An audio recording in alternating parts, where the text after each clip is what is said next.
Estamos de volta com o programa Viva Saúde, hoje falando sobre as fogueiras, a fumaça e os danos que tanto fogueira quanto a fumaça podem causar à vida de uma pessoa com ou sem coronavírus. Enfim, a gente sabe que existem muitos pacientes que têm uma questão, uma condição respiratória um pouco mais delicada e sofrem muito neste mês de junho, que a gente sabe que é tradicional. Apesar de estarmos sem o São João, a festa física, né? Existe o culto, existe a vontade de querer acender uma fogueira, de soltar fogos, mas esses costumes, no atual momento que a gente está vivenciando, eles ficam ainda mais negativos neste momento. E agora a gente já conversou com o Dr. Alexandre Aruna, agora a gente vai conversar com a fisioterapeuta Priscila Pinto, que também vai nos trazer um pouco de conhecimento a respeito disso. Priscila, muito obrigada pela sua participação no programa Viva Saúde. Seja bem-vinda. Olá, Mirna. Tudo bem? Boa noite a todos. Boa noite a você. Estou à disposição para os questionamentos que você tiver. Priscila, de que forma, na concepção do fisioterapeuta, de que forma que a fumaça pode piorar, agravar, enfim, prejudicar a condição respiratória de uma pessoa? Mirna, o paciente portador de uma doença respiratória crônica, seja ela qual for, ele já cursa com desconfortos que são inerentes à própria doença. Se essa condição estiver associada a um quadro de invigência do coronavírus, da infecção pelo coronavírus, ou se esse paciente estiver se recuperando, né, de uma condição de contaminação pelo coronavírus, a gente considera esse paciente como portador de uma síndrome respiratória aguda grave, né? E isso traz repercussões sistêmicas, porque afeta o sistema respiratório do paciente, ele se torna incapaz de realizar as trocas gasosas normalmente, e ele entra numa condição de agravamento de uma condição prévia que ele já tinha, né? Quando a gente associa isso à exposição à fumaça, a gente tem uma agudização, uma piora da condição respiratória que traz inúmeros malefícios para esse paciente, né, para esse indivíduo. A fumaça, ela traz na sua composição compostos químicos que são extremamente agressivos à função respiratória, né? Então, o paciente que já tem uma condição, por exemplo, ele é um asmático, ele já tem um quadro de falta de ar, de desconforto respiratório, né, de alteração de troca gasosa, se ele entra em contato com essa fumaça, isso pode predispor a uma crise de asma, que vai piorar a sua função respiratória. E sem contar que a gente vive uma condição hoje, né, de pandemia, de sobrecarga dos sistemas de saúde. Então, os postos de saúde para tratar esses indivíduos já estão sobrecarregados. Então, se a gente expõe esses indivíduos, né, à fumaça, a gente pode vir a necessitar de uma internação, de uma assistência respiratória e não poder ofertar para esse indivíduo, porque eu estou na linha de frente, eu sou uma profissional de linha de frente, e o que a gente tem vivenciado é de quase lotação, né, dos postos de saúde, e um paciente que tem uma condição respiratória, agravado ou não pelo coronavírus, agravado ou não pelo contato com a fumaça, ele vai precisar de uma assistência ventilatória. Essa assistência ventilatória só se dá dentro do ambiente hospitalar. Então, é basicamente isso. E a gente sabe também, né, Priscila, que, por exemplo, em algumas enfermidades, no caso de agudização, no caso de exacerbação do asmático, por exemplo, quase sempre ele vai precisar procurar um sistema de saúde. Então, assim, como que eu já ouvi de algumas pessoas que sofrem de asma, por exemplo, de falar assim, época de São João, véspera de São João, eu já sei que eu vou precisar. Então, é muito pesado para pessoas que vivem com essa condição. Exato. Já saber que naquele dia eles vão precisar, se não fizer algo para se proteger, né? Exato. É certo que eles vão precisar, no mínimo, de uma assistência de suporte de oxigênio, né? Porque a gente sabe que essas doenças respiratórias, elas afetam as trocas gasosas, a ventilação não é normal, e aí eles precisam desse suporte. Se essa condição for agravada pelo coronavírus, ainda pior. Então, o que é que a gente pode fazer para evitar? Primeiro, orientar as pessoas que não façam as fogueiras, né? A gente tem algumas determinações nos municípios impedindo que isso aconteça nesse período de pandemia que a gente está vivendo. Se essas fogueiras existirem, que essas pessoas se protejam, né? Principalmente idosos, crianças e portadores de doenças respiratórias crônicas. E a gente tem uma lista imensa, não só asmáticos, né? portadores de DPOC, pessoas em recuperação pós-Covid. Todas essas pessoas devem se proteger, né? Evitando se expor à fumaça, umidificando o seu ambiente, né? Se houver prescrição de medicamentos, usar os medicamentos de modo correto para evitar essa agudização e a exposição a um ambiente hospitalar onde a gente está vivendo uma contaminação imensa, né, pelo coronavírus. Você falou que dá para tentar umidificar o ambiente. Isso é feito por quê? Por aqueles aparelhos que a gente compra em farmácia, por exemplo? Sim, umidificadores? Sim. Existem os umidificadores que são de fácil acesso, né, nas farmácias, e esse indivíduo pode, se ele tiver condições de adquirir, né, ligar esse aparelhinho no quarto, no ambiente onde ele dorme, ou ele tentar umidificar colocando baldes de água, né, dentro do quarto, em pontos específicos. Essa água vai tender a evaporar e vai tornar o ar mais úmido e proteger mais essa via aérea. A umidificação própria a gente já tem, mas quando a gente acrescenta essa umidificação, a gente protege melhor a via aérea. Esse balde que a gente pode colocar no quarto é uma dica bastante acessível, não é? Simples Isso. de fazer. Esse balde que a gente coloca no quarto, por exemplo, ele tem que ficar perto de um ventilador, perto de algo do tipo, ou de janela? Não necessariamente. Ele pode ficar perto do ambiente onde a pessoa vai dormir, descansar, né? Porque ele vai ser vai estar mais perto daquele vapor que vai ser produzido pela evaporação da água. É muito simples e a gente consegue fazer. Priscila, a gente fala muito, né, da questão da fumaça, mas às vezes até dentro de casa a gente, enfim, tem produtos que vão nos atrapalhar bastante, que vão prejudicar a nossa saúde respiratória. A exemplo dos ventiladores, quando eles não são higienizados, os ar-condicionados, isso também é problemático, Exato. né? Produtos de limpeza com cheiro muito forte também desencadeiam processos alérgicos que podem agudizar doenças respiratórias, né, já existentes. Então, assim, todo cuidado com alérgeno de forma geral, poeira, ácaro, né, bicho de estimação, contato com cortina, tapete, enfim, a gente orienta muito, né? O fisioterapeuta, como profissional de saúde, ele é um promotor de saúde também, né? E quando a gente trabalha com a função respiratória, a gente tenta promover saúde respiratória também. Então, são orientações que a gente dá a todo mundo, a famílias, né, a adultos, nesse sentido. Em relação ao... Você falou que trabalha, né? Priscila está trabalhando na linha de frente, combatendo aí o coronavírus, a Covid-19. Você certamente já conhece vários pacientes que venceram, né, a Covid-19. A gente, inclusive, tem que dar destaque que é muito maior o número de pessoas que venceram do que o número de mortes. É importante a gente lembrar sempre disso, para não entrar em tanto desespero como a gente observa pessoas entrando facilmente em desespero porque a situação realmente é difícil. Mas, enfim, voltando. A gente sabe que muitas pessoas que já se curaram, você certamente tem contato com elas. Como é que fica a condição respiratória dela? Pode ficar com algum tipo de sequela, algum tipo de sintoma que demore mais a passar?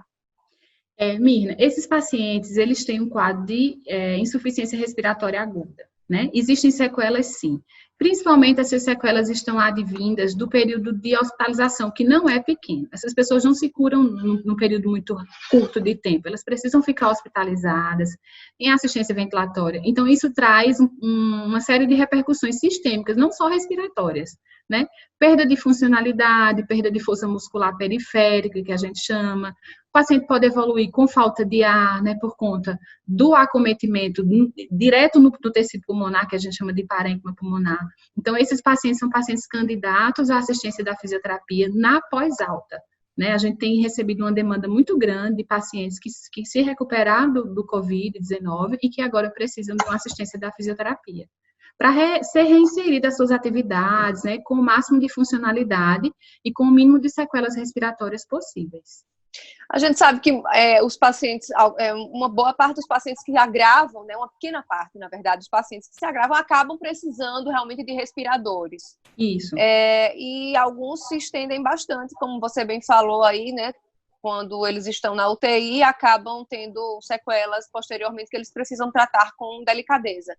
Em relação à respiração, quando esses pacientes saem do respirador, como é que se encontra essa respiração? Ela já está estabilizada como a nossa? Não. Como é que está a condição desse? Ele retrocede um pouco, dá um passinho para trás? Como é que é? Dá, sim. Primeiro, esse paciente ele passa por etapas, né? Ele não sai diretamente da assistência ventilatória invasiva para a respiração espontânea, né? Normal, como nós estamos aqui agora. Ele passa por etapas até chegar à respiração espontânea. Essas etapas incluem a oferta de oxigênio por dispositivos não invasivos, né? Máscaras, catéteres de oxigênio, até que ele chegue à respiração espontânea. Quando ele chega à respiração espontânea, como ele passou um período em assistência invasiva, passou um período acamado no leito, é natural que esses pacientes percam capacidade funcional respiratória, né? Ou seja, o volume respiratório que ele tinha antes do problema não vai ser o mesmo. Isso traz chega a diminuir, chega a diminuir, né? A capacidade respiratória diminui. E é justamente nesse ponto que é importante a assistência da fisioterapia, para recuperar essa função respiratória prévia. E essa evolução pós esse momento costuma ser boa? Sim, sim. Se a intervenção foi feita no momento correto, né, do pós-alta, que é importantíssimo, e aí a gente traz um destaque para a importância do fisioterapeuta respiratório nesse momento de pandemia que a gente está vivendo, né?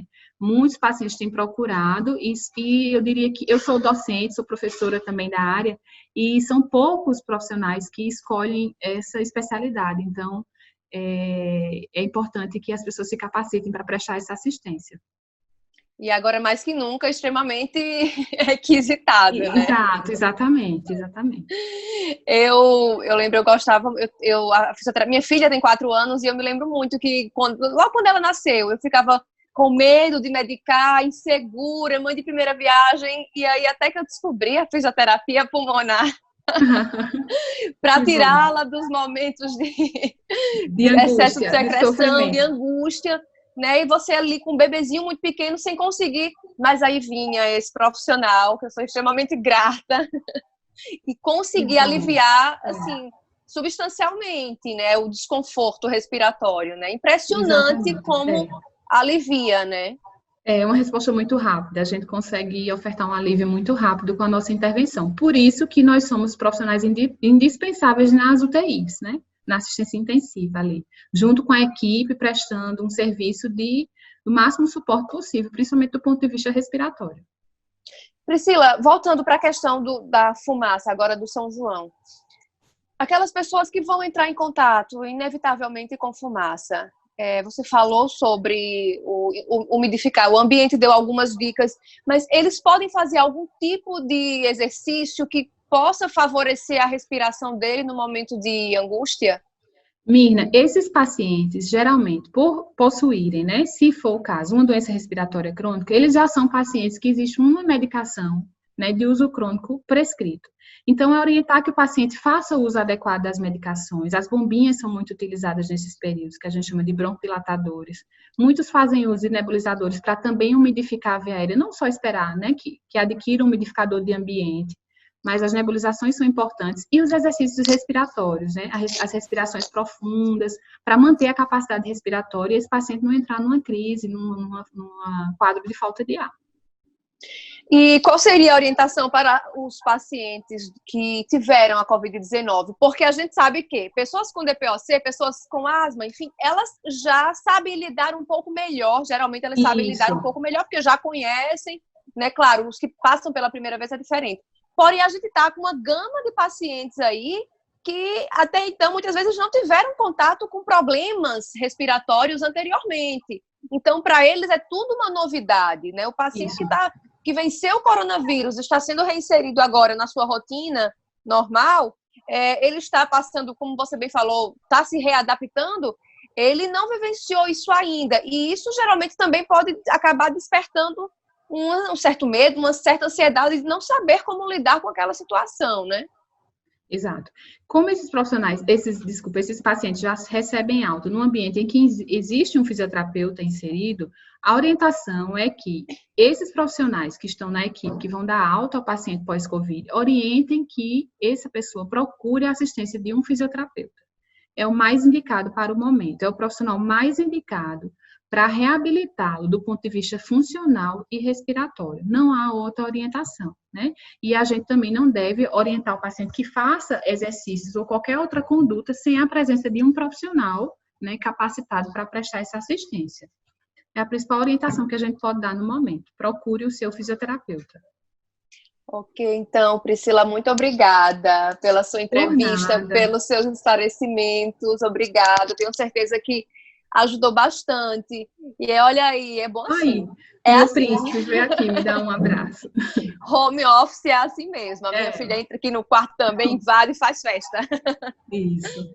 Obrigada pelos seus esclarecimentos. Eu tenho certeza que é importante que as pessoas escutem isso e que, gente, se você se enquadra nessa situação ou conhece pessoas que venceram a Covid que é agora, recentemente, se informem, busquem, converse previamente com o seu fisioterapeuta para saber qual é a melhor conduta para você em casos de necessidades, né? Não Exato. espere a urgência, busque realmente a orientação. E a gente sabe que tentar ficar seguro é a melhor forma de evitar, né, Priscila, casos de emergência, né? Então, Exatamente.